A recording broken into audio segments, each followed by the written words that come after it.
que é família, daqui fala o predador de notícias, atenção, é o predador de notícias, mano, primeira coisa, se inscreva no canal, ativa as notificações, compartilha com todo mundo, porque isso também é notícia, mano.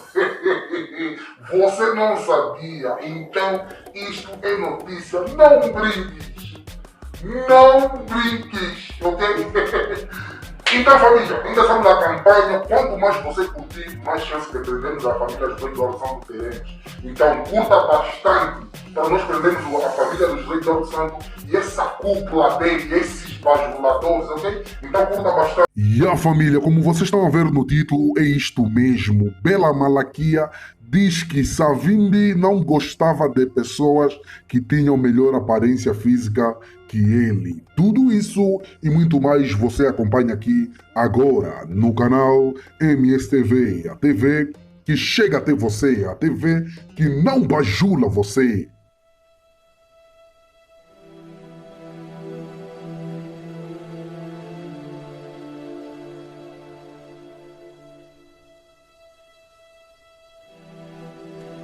Flor Bela Catarina Malaquias ou simplesmente Bela Malaquias, esse jornalista da extinta Rádio Vorga, antiga militante da UNITA e radialista da RNA, é a autora do momento, com a obra literária Heroínas da Dignidade I, Memórias de Guerra, obra literária que esgotou pouco depois da sua publicação. Porque esperou tanto tempo para lançar uma obra sobre as memórias da guerra, que, subitamente, se transformou num best-seller e já esgotado. Não acho que esperei por tempo nenhum. Apenas acho que encontrei agora as condições objetivas e subjetivas para a publicação desse livro. E vale dizer que esse livro não faz parte de qualquer outra agenda que não tivesse que ver com factos por mim vividos. Não o publiquei em função do fim da guerra, das datas, calendários, não tem nada a ver. É mera coincidência que o livro saia numa altura em que, por um lado, existem esforços para enaltecer a figura de Jonas Savimbi e, por outro, a publicação da senhora.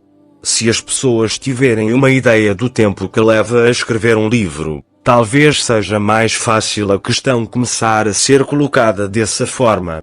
Um livro não se escreve numa semana. O facto de o livro intitular-se Heroínas da Dignidade e pressupõe a publicação do segundo? Sim. A vinda do segundo, do terceiro, do quarto.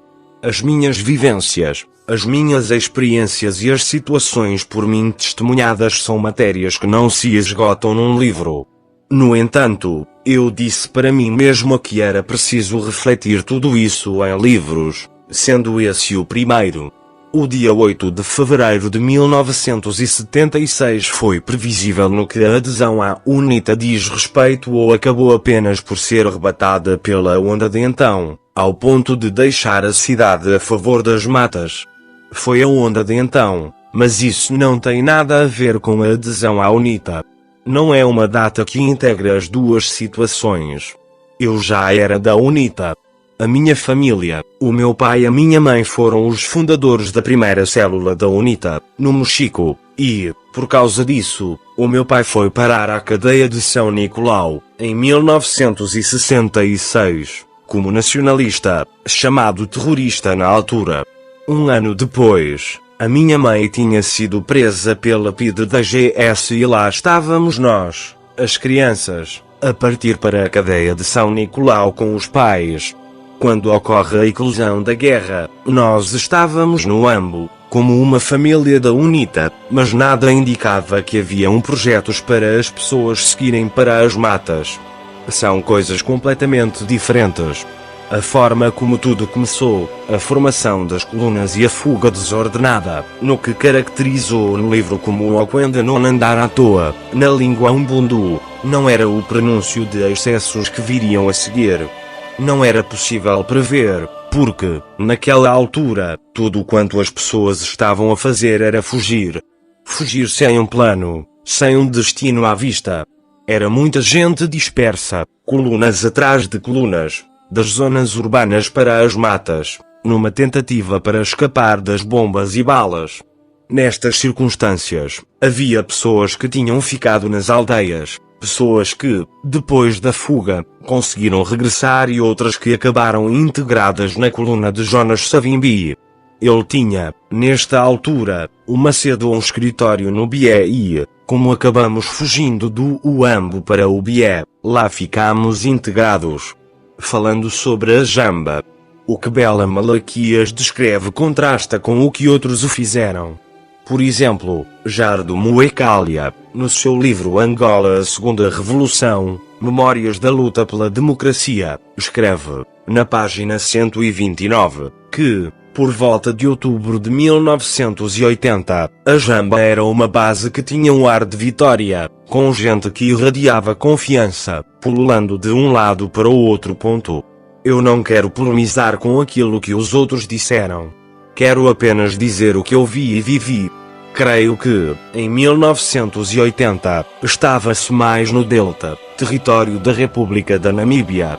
A Jamba não tinha ainda a configuração que passou a ter mais tarde, não estava ainda povoada com gente. A Jamba passou a ter uma pujança própria a determinada altura, depois desse ano. Portanto, não pode dizer que tinha já atingido o apogeu em 1980. Mas o que descrevo no livro, o estado de medo e outras descrições, não são da mesma natureza que os aspectos referidos. Para se poder fazer uma comparação, a Jamba era, naquela altura, uma espécie de embrião da futura República Negro-Africana e Socialista de Angola, baseada em paradigmas como o patriarcado, o tradicionalismo e, em certa medida, o obscurantismo. Pessoas como Bela Malaquias e outras, já bastante esclarecidas, conseguiam rever-se naqueles pressupostos. Pessoalmente não. Houve quem se revisse, mas eu não.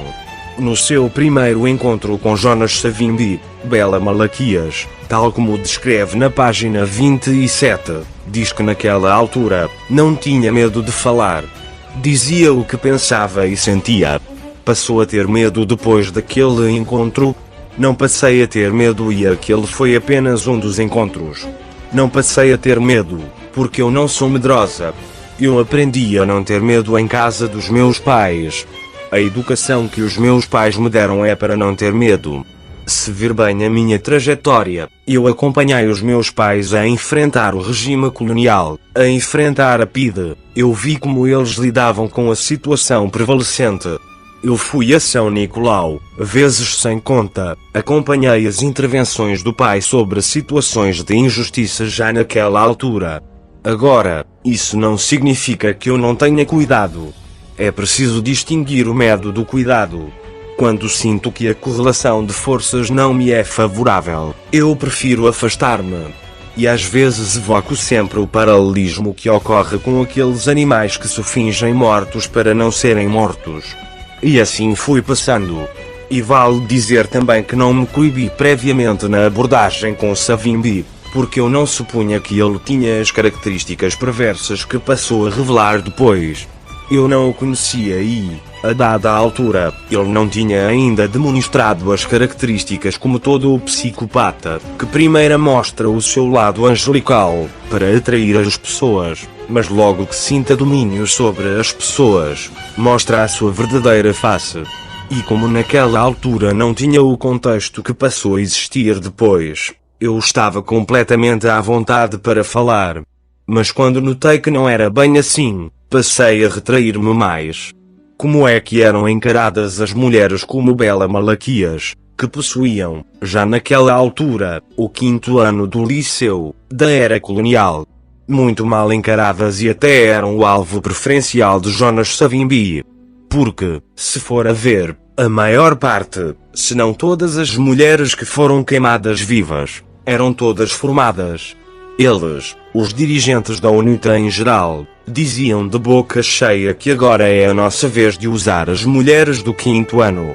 Isso é sério, assim nestes termos? Jonas Savimbi dizia isso em comício e com palavrões que nem vale a pena aqui reproduzi-los.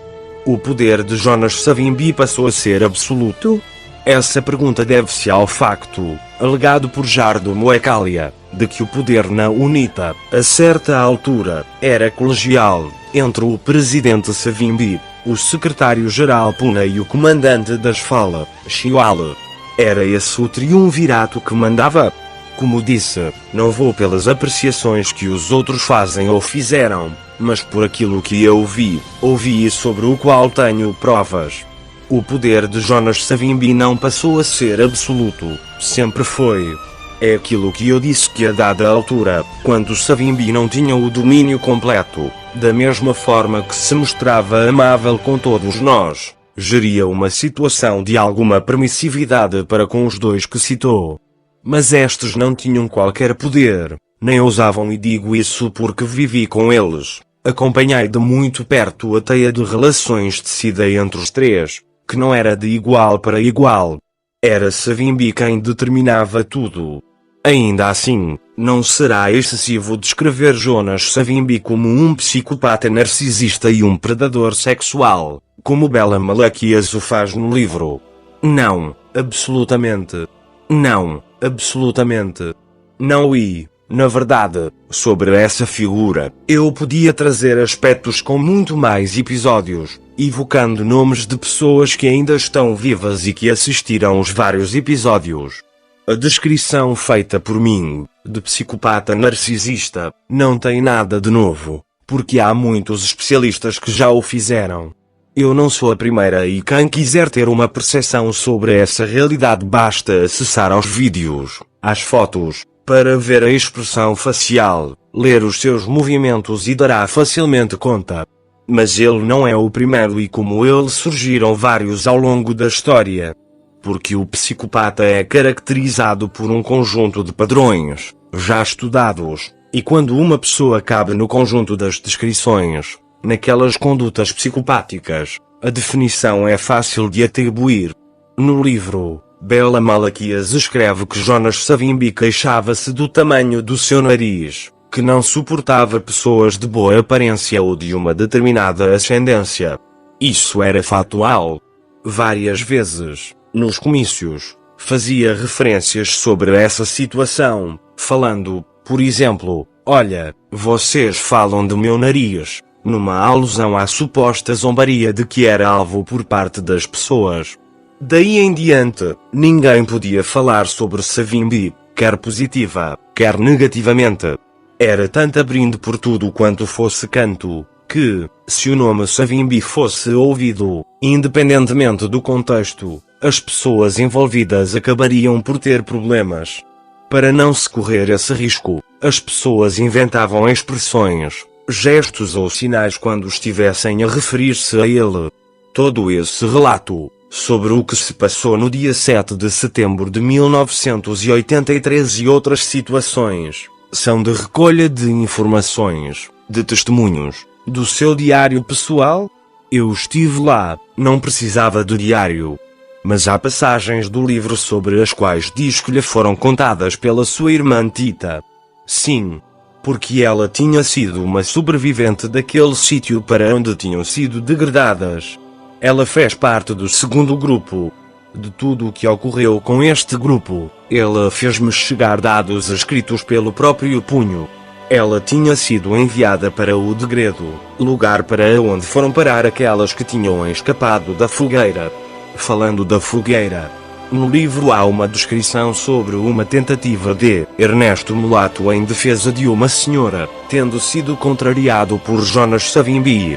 As pessoas eram encaminhadas para a fogueira sem que houvesse quem interviesse, no mínimo para dissuadir Jonas Savimbi. Podia haver engano, não? Essa pergunta, para quem esteve fora do palco dos acontecimentos, pode ser cabível, mas para quem esteve lá, como eu, é exatamente o contrário.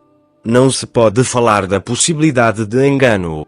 Engano há quando se trata de um julgamento, de uma queixa. Mas não quando alguém acorda com uma lista de pessoas, que acha que se trata de personae non gratae e que merecem morrer. Antes de ir queimar as pessoas, houve uma reunião prévia, no Jango, por parte dos dirigentes do partido, e saíram da reunião para a parada, para irem queimar as pessoas vivas. É verdade que não sei qual tinha sido o conteúdo da conversa no Jango, muito menos se Savimbi tinha dado a conhecer aos colaboradores mais próximos os nomes das pessoas que, em princípio, seriam queimadas. Disso não sei, porque eu não estava lá. Nem faz a mínima ideia do processo de elaboração da lista das pessoas que seriam queimadas. Essa lista não era elaborada. Partia da cabeça de Jonas Savimbi. Ele próprio é que determinava que fulano, cicrano e beltrano devem morrer. O ódio de Jonas Savimbi pelas mulheres devia-se apenas ao seu lado psicopata, como descreve, ou havia outras causas? O lado psicopático explica tudo isso. Se alguém ceder ao trabalho de se informar como é que um psicopata age e reage, vai encontrar respostas. Porque o psicopata tem o ego inflado e quer que toda a gente lhe faça vénia, lhe renda a homenagem e quer ser o proprietário de tudo o que entender que deva ter. E quando encontrar alguma resistência nessas pessoas, mas que do alto da sua psicopatia entende que, sendo o chefe, ninguém lhe pode dizer não, ele mata, porque acha que terá perdido o domínio sobre aquelas pessoas que ousam dizer não. Portanto, aqui não tem nada a ver com o que deve ser, devia ser, com considerações políticas. Não. Tem a ver com a anomalia mental da pessoa. Atendendo a laços de parentesco e afinidades na UNITA, como tudo isso acontecia, à luz do dia, na presença de todos, sem que a liderança de Jonas Savimbi tivesse sido beliscada. Isso é mais difícil de explicar. Na minha apreciação, as pessoas viviam debaixo do medo, tinham tanto medo e sabiam que se mexessem uma palha seriam fuziladas. Como ninguém quis ser fuzilado em defesa da sua mãe, esposa, irmão ou filho, consentiam e temiam. Há pessoas que andam por Luanda e que viram filhos de tenra idade serem fuzilados, mas o pai continua fanático da UNITA. Quer dizer que se trata de uma situação que, para aquelas pessoas que têm sensibilidade, não tem explicação. Mas para um psicopata não precisa de explicação. A tentativa de golpe atribuída a Sangumba, Shindondo, era apenas uma invenção de Savimbi? Savimbi nunca tinha sofrido uma tentativa de derrube? Se fosse possível, talvez fosse derrubado lá na Jamba, porque grande parte das pessoas estavam fartas e descontentes com as atitudes de Savimbi e com o rumo que a UNITA levava. Mas as pessoas fuziladas, por exemplo, Sangumba, que até era meu primo, não era da área militar. Era um diplomata, um intelectual, que se encontrava a trabalhar pelo partido nos Estados Unidos e que acabou convocado para Jamba por qualquer razão que eu desconheço, mas terminou acusado de participar de um golpe contra Savimbi. Sangumba foi morto, porque era bem quisto pelas pessoas, tinha proeminência, era um intelectual de fina fibra e essas qualidades faziam confusão a Savimbi. Se virmos bem, todas as pessoas fuziladas por Savimbi tinham sempre algum estatuto social, intelectual ou militar de alto gabarito. É com essas pessoas que Savimbi se preocupava para dizimar. Na Jamba, nunca houve tentativa para o derrubar. E houve uma cena caricata envolvendo 3 senhoras, entre elas a minha irmã, na altura em que Savimbi a assediava. Foram alvo de uma parada com militares, na qual Tita Malaquias, Eunice Sapassa e uma outra foram apresentadas por Jonas Savimbi como pessoas que estavam a tentar fazer um golpe. Tudo isso para instigar a tropa contra as senhoras. Era impossível fazer golpe, porque ninguém tinha tropas do seu lado. Falemos um bocado do paradoxo ligado ao facto de, muitas vezes, a UNITA ser apresentada como tendo formado muitos quadros, mas, ao mesmo tempo, uma excessiva promoção do obscurantismo no seio do partido, a julgar pela descrição no livro de Bela Malaquias. É mesmo um paradoxo. Mas falando sobre essa coisa de formação de quadros, as pessoas devem fazer uma cronologia dos factos. Quando fui para as matas, já tinha feito o 5º ano do ensino colonial e muitas pessoas com idade superior à minha estavam já formadas. Todos esses dirigentes das Forças Armadas faziam parte daquela nata que vinha do UAMBO, alguns já eram furriéis. Muitos pastores vindos das igrejas tinham como ofício ensinar. Esse grupo de gente já formada não tinha sido pela UNITA. Tal como os professores, os pastores das igrejas, numa altura em que não havia um horizonte temporal para o fim da guerra e preocupados com o futuro das crianças, dos seus filhos, passaram a dedicar-se ao ensino. Foram essas pessoas que começaram a dar aulas informalmente, debaixo das árvores, um processo que começou a ganhar corpo até à formalização, que permitiu a formação a vários níveis, do base ao secundário. Depois de um certo nível, eram selecionados alguns e enviados para o exterior. Mas não sei se passava de 200 o número de beneficiários. Por isso, quando se fala em formação de quadros na UNITA, não se pode perder de vista que grande parte já vinha formada desde a época colonial.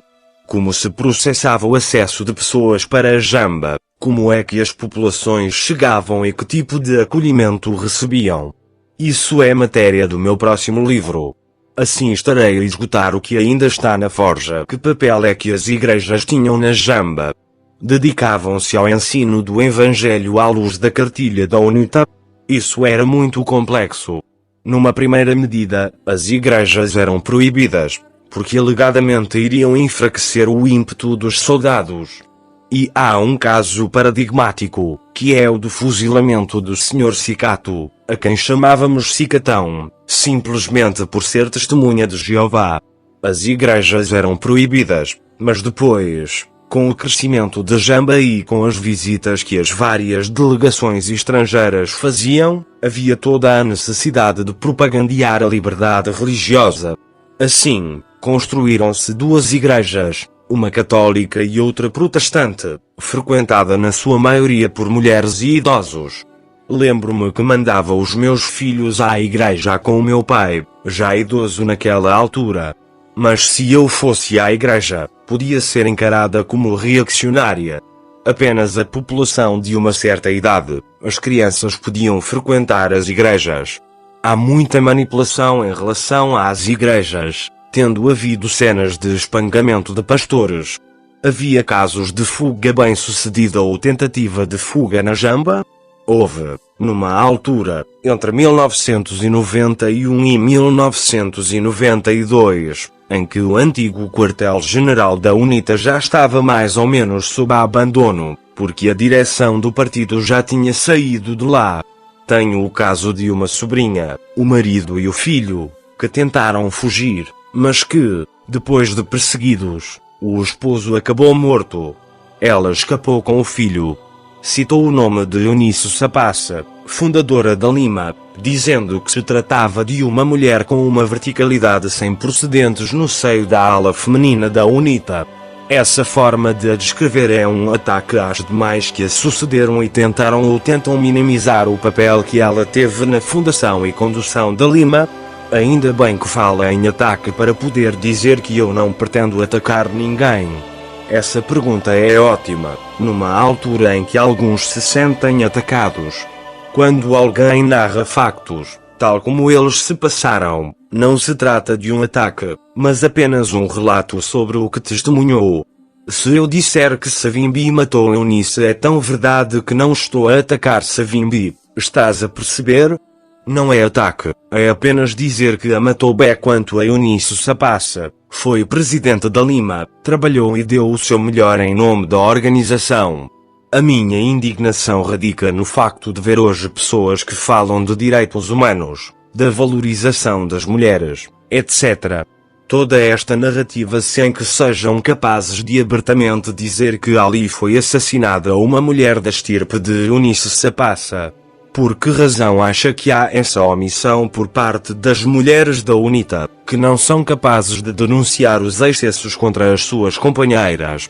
Não gosto de especular, mas o que lhe posso dizer é que optaram por esse comportamento. Todas as mulheres passaram pelo crivo e porquê? Todas, eu também. Isto do crivo não foi uma coisa de um dia apenas. Criou-se mesmo uma máquina ou estrutura para transportar as mulheres de caminhões por tudo quanto fossem aldeias e bases mais distantes para a Jamba para o crivo, espaço em que as mulheres eram submetidas a procedimentos que visavam alegadamente despojá-las de mixórdias ou feitiços. Fingia-se que as mulheres possuíam feitiço, havendo mesmo casos em que se dizia que existiam pessoas com feitiço sem que disso tivessem conhecimento, razão pela qual precisavam de passar pelo crivo. Dizia-se que o feitiço de algumas mulheres estava a atrasar o andamento da Revolução. No dia 7 de setembro de 1983, Bela Malaquias ficou mesmo em casa, sem ir à parada, quando havia ordens expressas de Savimbi para que a polícia não deixasse ninguém ficar em casa. Fiquei mesmo em casa. Havia as tais ordens, é verdade, mas fiquei. E estava a supor que os agentes não entrariam de casa em casa, mas acabaram por encontrar-me. Tive de inventar que estava incomodada e, sabe, é como em tudo, num grupo de algozes, há sempre aos que se compadecem. E alguém disse: epá, deixem lá a senhora. No dia seguinte, escreve no seu livro, os agentes da Brinde tinham afinado a audição, a visão, o tacto e até o olfacto, para denunciar toda e qualquer reação contrária às matanças do dia anterior. A Brinde era assim tão omnipresente e onipotente? Sim, era. A Brinde tinha escalões. Uns instruíam outros. Havia outros que não eram propriamente membros da referida brigada e havia, por exemplo, a Urial, um destacamento da Jura, no seio da Brinde, uma coisa medonha, formada por elementos que chegavam a denunciar inclusive os pais. Todos vigiavam todos e depois havia aquela situação em que quem queixasse mais isento da perseguição estaria, mais nas graças de Savimbi ficaria e mais privilégios podia ter. Havia essas guerrinhas e as pessoas mais avisadas, como eu, procuravam manter equidistância ou auto-isolamento, privando apenas com pessoas da máxima confiança. A minha situação era pior, porque tinha a minha irmã, Tita, entre as próximas que iriam para a fogueira, razão pela qual estava na mira dos agentes da Brinde, para se certificarem das minhas reações, positivas ou negativas. As cinzas das pessoas queimadas eram usadas para untar as prisioneiras? Não posso dizer que as cinzas das vítimas eram usadas para untar as prisioneiras, mas apenas retrato que as cinzas foram usadas para aquelas pessoas da segunda leva, quando vieram à parada para serem humilhadas, antes de partirem para o desterro. No livro faz referência a uma encomenda do presidente Mobutu a Jonas Savimbi. Como deram conta que se tratava de um garrafão de mixórdias, foi o próprio portador, Eugênio Manuvacola, que o disse. Eram frequentes as correspondências entre o presidente Mobutu e Jonas Savimbi, para as questões místicas? Não sei, falo apenas desse episódio. Dos demais, se os houve, não sei dizer. Tem ideia de quem inventava as intrigas em que estavam envolvidos Eugênio Manuvacola, umas vezes acusado de agente do MPLA, outras vezes visto como estando contra o presidente Savimbi? O próprio Savimbi dizia isso nos comícios. Quais as razões que levaram Bela Malaquias a reagir energicamente ao convite de Lukamba Agato para participar das exéquias de Jonas Savimbi? Não é possível que pessoas que acompanharam o tipo de vida a que fui submetida lá tivessem o desplante de me fazer um convite para enaltecer Savimbi. Essas pessoas sabem que eu lá andei de cadeia em cadeia, que nem sei como de lá saí viva.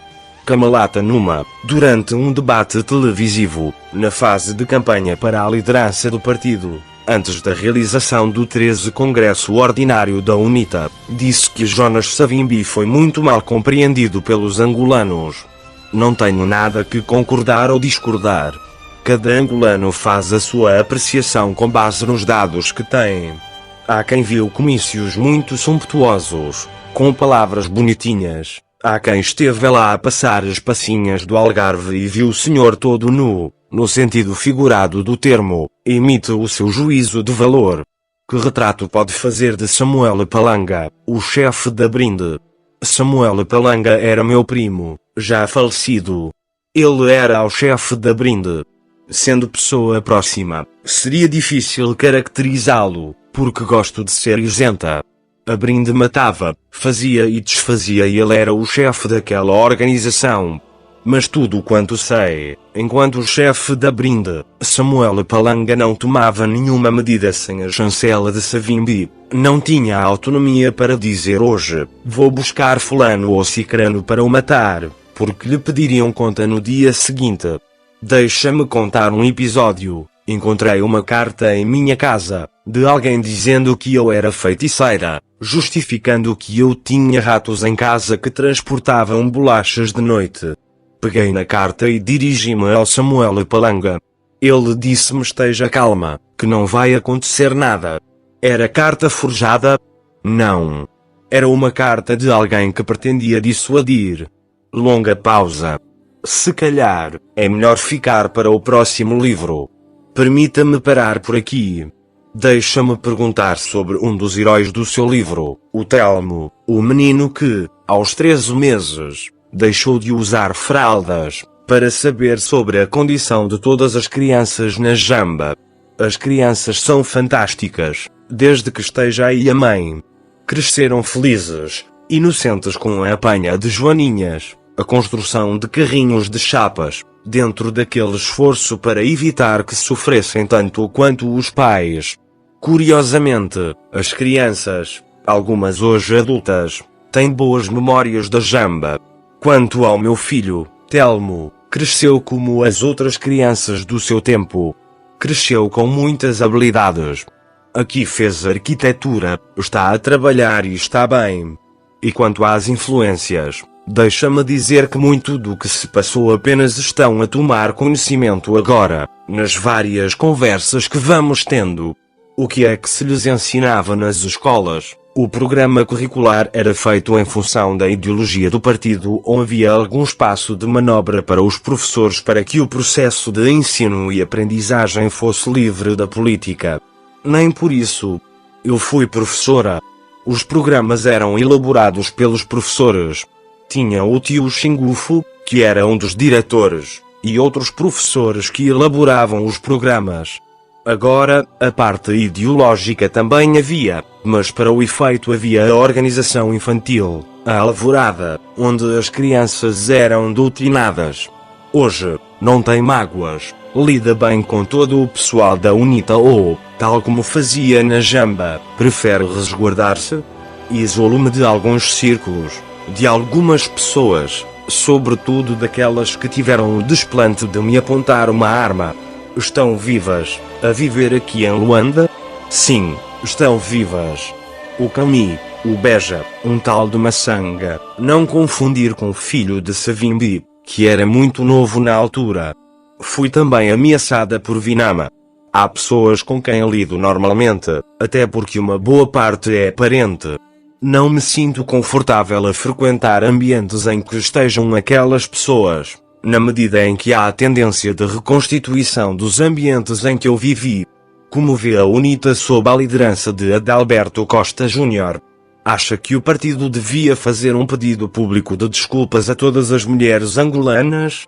Sobre as duas perguntas, gostaria de deixar ao critério da própria UNITA.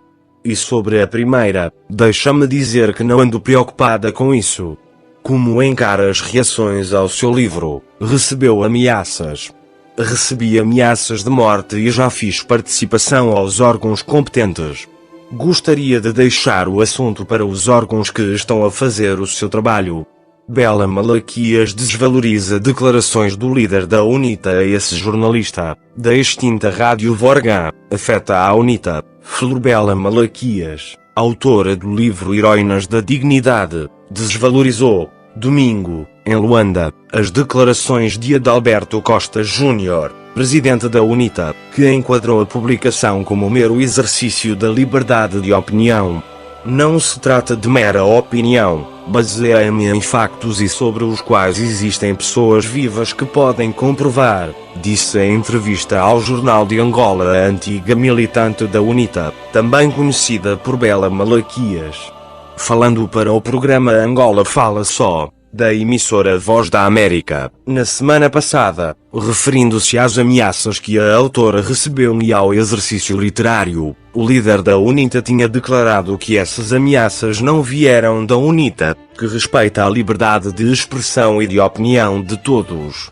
Bela Malaquias refutou as leituras que apontam para suposto ataque contra a figura de Jonas Savimbi, tendo defendido a necessidade da preservação da memória e da verdade sobre as vivências e experiências que tiveram lugar na Jamba, antiga base da UNITA enquanto guerrilha. Quando alguém narra factos, tal como eles se passaram, não se trata de um ataque, mas apenas um relato sobre o que testemunhou. Se eu disser que Savimbi matou Eunice Sapassa, é tão verdade que não estou a atacar Savimbi, nem estou a opinar porque se tratam de factos, sublinhou. Quanto às ameaças de morte, através de telefonema anónimo, a autora do mais recente best-seller revelou ao Jornal de Angola que o autor está identificado, apesar do anonimato, mas defendeu que, de momento, cabe aos órgãos competentes fazer o seu trabalho. Sobre o livro, cujas 1.500 exemplares da tiragem inicial esgotaram, pouco depois da publicação, Bela Malaquias afirmou que está já na forja uma segunda edição com 20.000 cópias para satisfazer a procura e interesse. Questionada sobre eventuais adendas ou inclusão de novos capítulos, Bela Malaquias disse que a segunda edição vai ser a mesma e que vai apenas incluir algumas correções linguísticas pontuais. Lançado no dia 26 de novembro, em Luanda, o livro Heroínas da Dignidade retrata, de forma clarividente, desnuda, em boa parte, a complexa personalidade de Jonas Savimbi, líder fundador da UNITA, que durante longos anos submeteu a tratamento desumano muitas pessoas, principalmente mulheres, na Jamba. Nota biográfica nascida, a 26 de janeiro de 1959, na província do Mochico, Flor Bela Catarina Malaquias é licenciada em Direito, pela Universidade Agostinho Neto, UAM, mestre em Ciências Jurídico-Empresariais. Também conhecida como Bela Malaquias, foi militar das antigas FALA, braço armado da UNITA, na época do conflito armado, tendo chegado à patente de capitão. Exerceu jornalismo na extinta rádio, durante o conflito armado, tendo continuado o mesmo exercício na Rádio Nacional de Angola, na qual, nos últimos anos, chegou a ocupar o cargo de administradora executiva. Atualmente, dedica-se à advocacia e à escrita. Fonte, Jornal de Angola. Então se inscreva já no canal, ativa o sino aqui, ó, ativa o sino, se inscreva no canal e compartilha com todo mundo, porque isso aqui também é notícia, você não sabia, não sabia bater de mim. Então é notícia, ok? Então, é do Mudieto, é do Mwene, até o próximo vídeo. MSTV, a TV que chega até você, a TV que não ajuda.